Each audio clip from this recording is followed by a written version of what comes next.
Hello everybody and welcome back to the channel. In today's video we're going to be taking a look at the newly released Hot Toys Spider-Man Far From Home Upgraded Suit Spider-Man. Now before we begin the video I first of all want to give a massive shout out to INLC Toys for getting this figure over to me in record breaking time, and I shall of course include a link down in the description box below where you can pick your very own upgraded Spider-Man, and we'll also include a discount code for you to apply. Now taking a look here at the accessories, upon opening the figure out of the packaging I was absolutely shocked to see how much Hot Toys had actually packed into this particular set. However, the accessory which surprised me the most, and I'm pretty sure many of you, was in fact the amazing Tom Holland / Peter Parker head sculpt. This, in my opinion, has got to be one of the best head sculpts that Hot Toys have ever produced. This looks so realistic and pretty much dead on to Tom Holland's likeness. You can see that here from a side perspective, from a front perspective, and even here from an almost bird's eye perspective, they have perfectly captured his look from the movie, and of course how he looks in real life.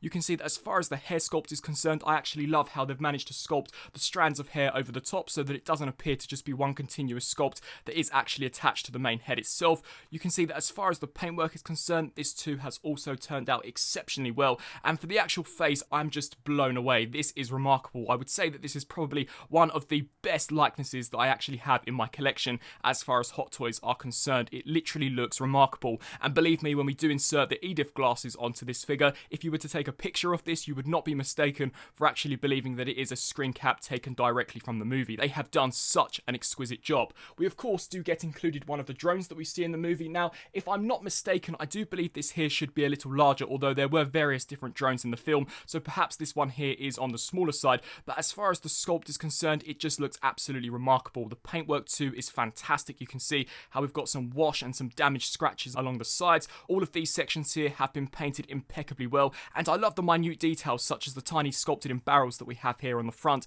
and you can also see some fantastic sculpt and paint detailing all the way along the top of this, and even when we turn to the underside, the sculpt work does continue, such as the tiny little turbines, which would of course aid the drone to actually fly. Such an awesome looking piece, and is a really nice companion accessory to actually display along Spider-Man with the display base. We also do get a plethora of different interchangeable hands, so of course we do have the iconic web firing post hands. We also do get a pair of what appear to be wall crawling hands. We do get a pair which look as if they are grasping. We also do get the peace sign. We get a hand which can actually hold the mobile phone, and then we also do get this hand which can actually accommodate either the webs or the actual EDIF glasses themselves. If you wish to incorporate any of the webs onto the hand, you are going to have to take the palm here and essentially just pop this panel here off, just like so. It can be rather finicky to do due to how small this piece is, but then we can just bring in one of these sections, place that there over the top, and it will expose a tiny port of which you can pretty much peg in any of the included webs. We also do get included a larger, almost impact blast here for a web,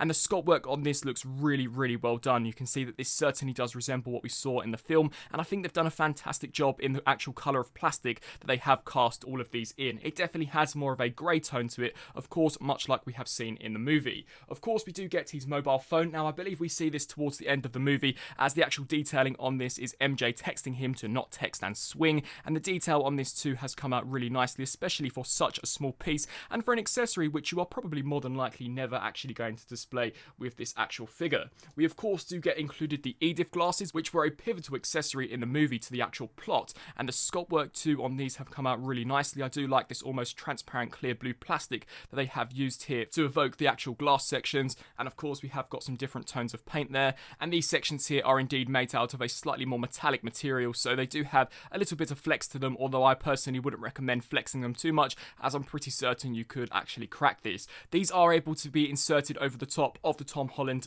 / Peter Parker head sculpt, although I do worry over time that these sections could potentially rub the paint, although I'll demonstrate that later on in the review. And of course we do get the unmasked Spider-Man head. Now you can see here that as far as the detail on this is concerned, it is very similar to the actual suit texture that we'll see later on in the review, and the eyes too are very similar to some of the swap out pieces that we have here, although this is of course a cloth material, so can really look very authentic when placed into the hand if you wish to go with an unmasked display option. And then of course we do get a plethora of interchangeable eyepieces, all of which have different sized eyes in order to allow for some different posing options on the shelf, and of course for some different photography options. And then as mentioned when we took a look here at the web firing hands, we do get a slew of different webs. So these ones here are actually my personal favourite. These are a little smaller as far as their designs are concerned, but they do have what appears to be an almost impact blast. It's not quite to the extent of this, although it is nowhere near as straight and pointy as the likes of, I would say, this section. You can see how this here merely does just have a straight tip, and these of course can be pegged into this, or you can actually take this section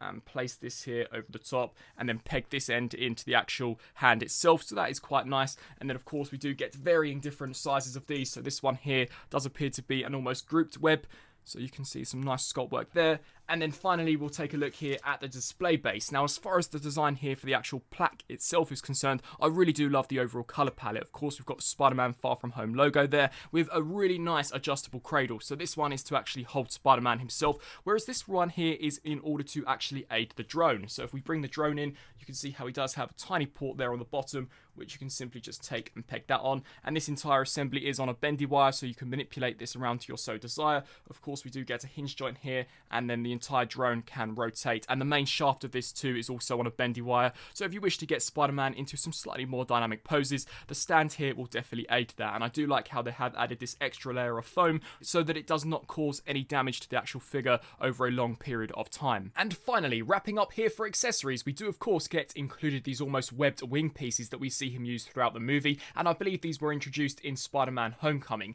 The detailing on these isn't so much sculpted, it is more of a tempo detail, but I think it is incredibly effective and certainly does evoke the look that we saw throughout the film. I also do like the transparent plastic that they have used, as of course this is supposed to be an almost fabric material, and we do have some magnets scattered throughout as they do actually attach onto the body. So in order to demonstrate that, I like to take this larger one here, and you basically want to align it so that the section that sits up does peg onto the underside. So if I just demonstrate, you can see how this should just magnetize there onto the side of the suit. I really love this. Of course, we can then take the arms and arch these here out to the sides and then bring this section in as well, and this will magnetize underneath the suit. Of course, you have to manipulate the arms out of the way in order to accommodate for the actual design, and then come to this side and of course magnetize this one on, and I think it really does a fantastic job. Of course, it's not perfect due to how the suit is going to vary, as of course it does have padding actually underneath it, so we do of course get some gaps, but for the most part I think it works really well, especially here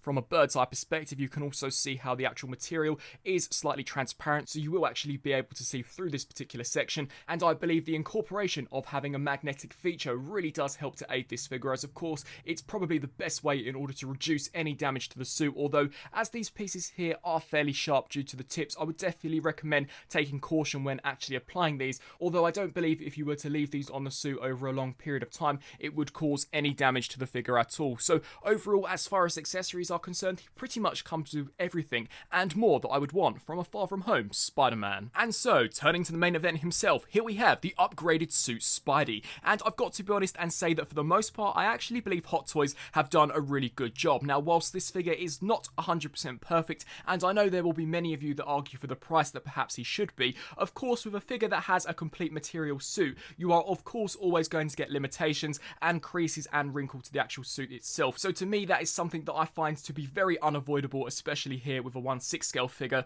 But setting that aside, as far as the actual tailoring and authenticity to the movie is concerned, I believe they've done an exceptional job. As we take a look here towards the head, you can see all of the different various bobbles that are scattered throughout the head, which is of course very accurate to the movie, and I love the detailing there for the eyes. I will of course show you how you can swap these out later on in the review, and you can also see the web detailing actually printed into the fabric as well, which I think looks really nice. My copy luckily does not have nowhere near as big of a bobble here at the top as I have seen on some of the other figures, so as far as that being an issue across the board, I'm pretty certain that will vary from copy to copy, but at least here on mine it doesn't appear to be an issue at all. As we take a look here towards the back, you can see once again some really nice looking detail as well as the texture here. Of course we do have the spider logo here on the back. I personally have always been a fan of course the iconic blue and red colour scheme that Spider-Man is known for. Whilst I don't hate the black and red look, it certainly isn't my preferred look for the character, and I am certainly hoping that he does revert back to the more iconic red and blue in the upcoming Spider-Man 3 movie.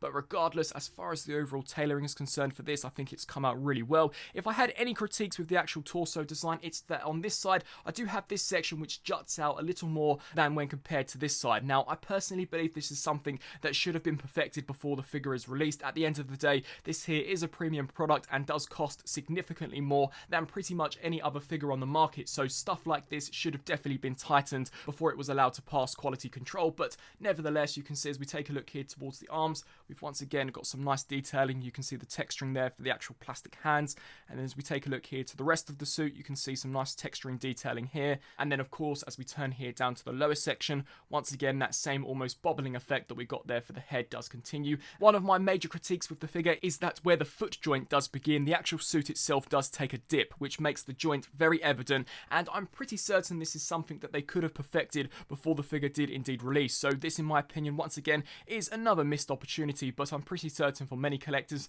myself included to an extent, it is something that they will be able to easily look past. And even as we take a look here towards the base of the feet, you can once again see some incredible sculpt as well as paintwork. As far as articulation is concerned, as mentioned, seeing as the figure does have a material suit, you are of course going to have some limitations, and I personally would not recommend leaving this figure displayed in any type of dynamic pose for a long period of time, as the suit is more than likely going to become stretched and will no doubt look incredibly baggy. But taking a look here at the head, we do get a ball joint at the head as well as for the neck, so that does allow for a fantastic range of motion looking up. You can of course look down to, I would say, that far. The head can tilt side to side as well as look left to right. We do get ratchet joints here out to the side, although you can see how the suit is already beginning to bunch. We do get a hinge joint here, which I would say could roughly go to 90. You could probably exaggerate that range of motion, although then you are potentially causing damage to the suit. It can of course hinge back. We do get a butterfly joint, which can hinge forwards and backwards, a rotation here at the bicep, as well as a double joint here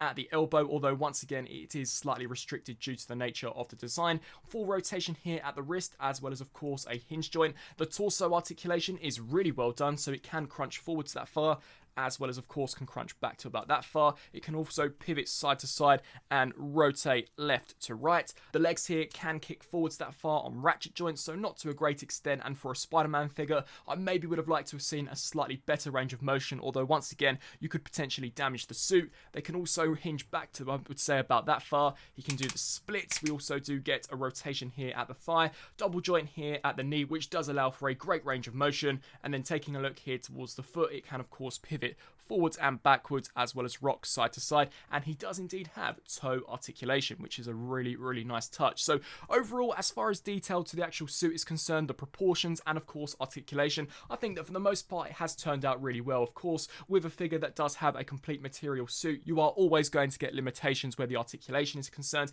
and I do think that they have done a really good job. It's just I wish the suit could have perhaps been tailored in a little more here on this side. As you can see, this section does appear to jut out to the side, and I really wish they could have found the fix to actually pad this section out so that we did not have this dip in the suit when the feet were put in a more neutral position. But for the most part, it definitely has turned out really nicely. Now, turning to some of the accessory implementation, in order to switch out the eyes, it's actually rather straightforward. So you are recommended to just apply some pressure here to the top, which will of course unpeg the tiny port and tab here to the eyes, and of course we can bring in any of the other pair of eyes and of course just peg there into the side. And I really do love how this creates for a drastically different display option and really does give some personality to a character which is actually masked. I believe the MCU made a great choice when they did actually make the eyes animated, as it just allows you to see a little more expression in a character, which would of course been completely emoteless if they had decided to leave this out. We can of course repeat the same process here on the opposite side, and you can just see how much of a drastic different look this can create for the character, and depending on how you wish to pose the figure, you are definitely able to get him into some very cool expressions. As far as swapping the heads out are concerned, it is merely just on a ball joint, so you just want to pop it clean off, and you can see the double ball peg that we have there. We can bring in the Tom Holland head sculpt, which is actually how I shall be displaying the figure on the shelf, and you can just see how fantastic that looks here, actually pegged onto the Spidey suit itself. I think they've done such a fantastic job. In order to swap out the hands, it's very simple, so you just simply want to pull that clean off. I would recommend that when actually reinserting, you are delicate, especially around the edges here for the suit, as you do not want to cause the same issue which plagued the Deadpool figure, where this section does begin to become worn and of course cause it to potentially fray. We can then just take this here, snap that there into place, And of course, there we have one of the web slinging hands. And just to demonstrate how the webs do actually insert into this, you can see how we do have a tiny little circular port in there that you'll just want to take this here, slide that there into place, and that is how the webs do look shooting out of the hands. And just to very quickly bring in the EDIF glasses, just to demonstrate how they look when actually pegged onto the figure, you are going to want to slightly flex these sections here out just so that it doesn't scrape any of the paint here for the hair.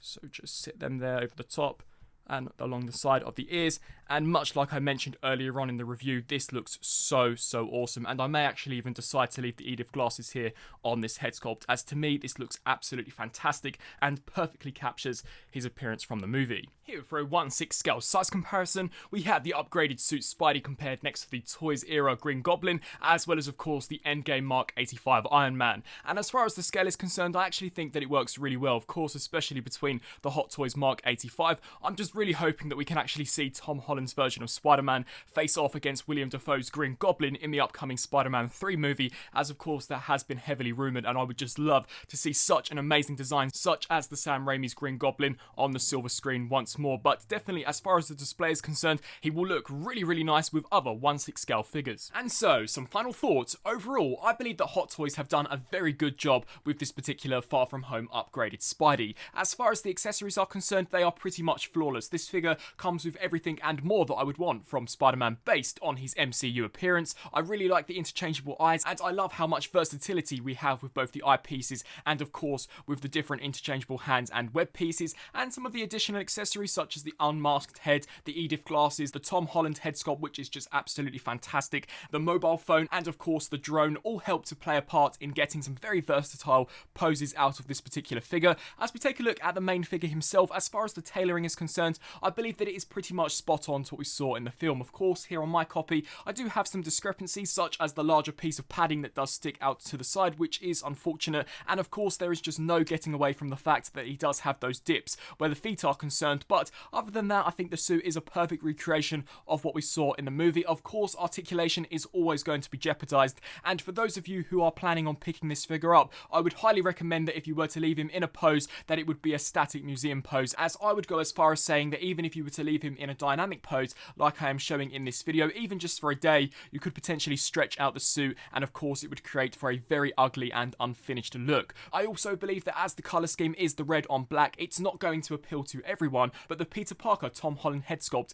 is by far the best that we have seen from Hot Toys so far. So overall, if you are a 1/6 scale collector and of course a fan of Spider-Man, then I think this figure here is probably going to be a must-have. Of course, it will ultimately come down to personal preference. I do know that Spider-Man figures don't appeal to everyone, especially in the 1/6 scale, as of course the material suit does hinder pretty much the vast majority of poses that you could get out of this figure, but as far as the display piece is concerned, it definitely will look great alongside some of the other Avengers from the Marvel movies. And for those of you who own the Toys era Green Goblin and of course Doc Ock, I think this would be a great companion piece, especially if rumours are true that in Spider-Man 3, Tom Holland's Spider-Man shall indeed encounter those particular foes from the Sam Raimi trilogy. I really hope that you enjoyed this review. If you did, please do let me know down in the comment section below, and if you are after picking this figure up for yourself, he is currently available and in stock right now over at INLC Toys, and for that of course I shall include the link down in the description box below. I really hope that you enjoyed this video, and until my next video, I'll see you then. Thanks for watching.